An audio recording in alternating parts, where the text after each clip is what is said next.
গরমের আরও খবর জানবো। রাজধানীর কারওয়ান বাজারে আছেন সহকর্মী রাশেদ লিমন এবং রাজশাহীর সাহেব বাজারে আছেন সহকর্মী সাইফুর রহমান রকি। প্রথমেই যাচ্ছি লিমনের কাছে।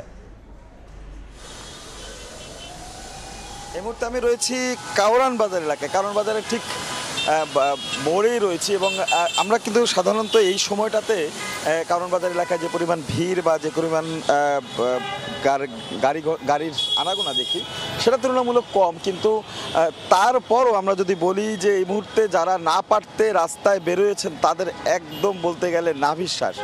বিশেষ করে আসলে এই কথা যারা আসলে ঘরের ভিতরে রয়েছেন তারা আসলে বুঝবেন না, কিন্তু যারা বাইরে এই মুহূর্তে আছেন তারা আসলে হারে হারে টের পাচ্ছেন যে কি অবস্থা এবং গরমে কতখানি হাসপাস অবস্থা। বিশেষ করে শ্রমজীবী মানুষ যারা বাইরে আসলে রিক্সা চালাচ্ছেন বা অন্যান্য এই গায়ে খেটে কাজ করছেন, এদের যেমন একটা কষ্ট। বিশেষ করে আমরা যারা ট্রাফিক নিয়ন্ত্রণে যারা কাজ করছেন, অর্থাৎ আমরা যারা দেখছি এই রাজধানীর যে ট্রাফিক ব্যবস্থাপনা, ট্রাফিক পুলিশ যারা রয়েছেন তারা কিন্তু আসলে একদম চরম একটা হাসপাস অবস্থার মধ্যে দিয়ে যাচ্ছেন।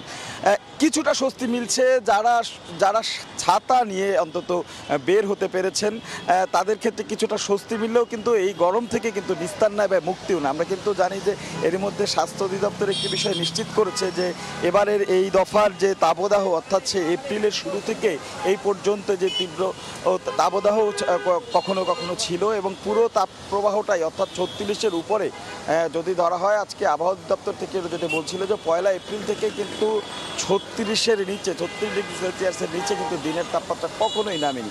অর্থাৎ তাপদাহ যেটা চলছে, তাপ প্রবাহ বা দাবদাহ আমরা যেটাই বলি না কেন, সেটি কিন্তু একদম টানা চলছে এবং এটি টানা যে দীর্ঘস্থায়ী হচ্ছে, এতে কিন্তু আবার স্বাস্থ্য অধিদপ্তর যেটা নিশ্চিত করছে 10 জন হিট স্ট্রোকে কিন্তু এ পর্যন্ত মারা গিয়েছেন।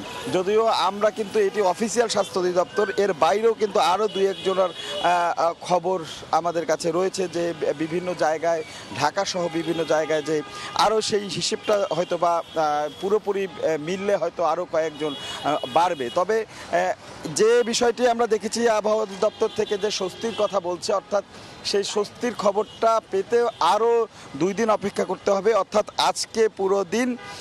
কারণ এই মুহূর্তে যখন 2টা বাজে, আমরা জানি 12টার পর থেকে 12টা থেকে 4টা বা 5টা পর্যন্ত কিন্তু এই তাপদাহ বা তাপমাত্রার যে চরম মাত্রা সেটা কিন্তু একদম সর্বোচ্চ পর্যায়ে থাকে। তো আজকে দিনটা তো রয়েছে এবং আগামীকালকেও কিন্তু একই অবস্থা বিরাজ করবে, এই অবস্থার কোনো পরিবর্তন হবে না।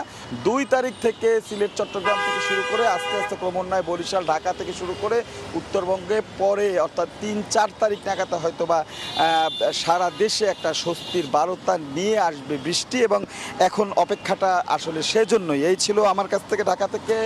রাজশাহীতে রয়েছে সহকর্মী সাইফুজ্জামান রকি, সেখানকার অবস্থা জানবো তার কাছ থেকে। রকি।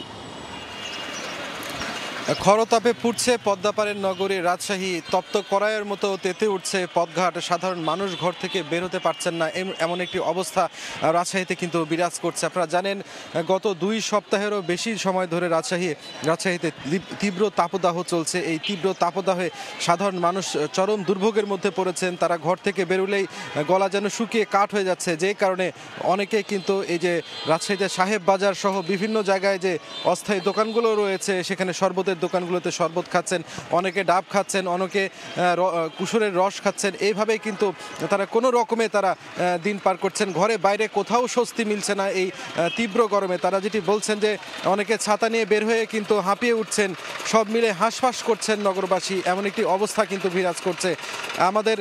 আমরা আবহাওয়া অফিসের সাথে কথা বলেছি, তারা যেটি বলছেন এখনও আসলে বৃষ্টিপাতের যে সম্ভাবনা সেটি কবে নাগাদ হবে সেটি কিন্তু তারা এখনও নির্দিষ্ট করে বলতে পারছেন না, যে কারণে এই দুর্ভোগ আরও কয়দিন এই রাজশাহীবাসীকে পোহাতে হবে সেটি কিন্তু এখনও অজানা। আপনাদের জানিয়ে রাখি যে রাজশাহীতে গতকাল ছিল এই মৌসুমের মধ্যে সর্বোচ্চ তাপমাত্রা, সেটি ছিল 42.6 ডিগ্রি সেলসিয়াস।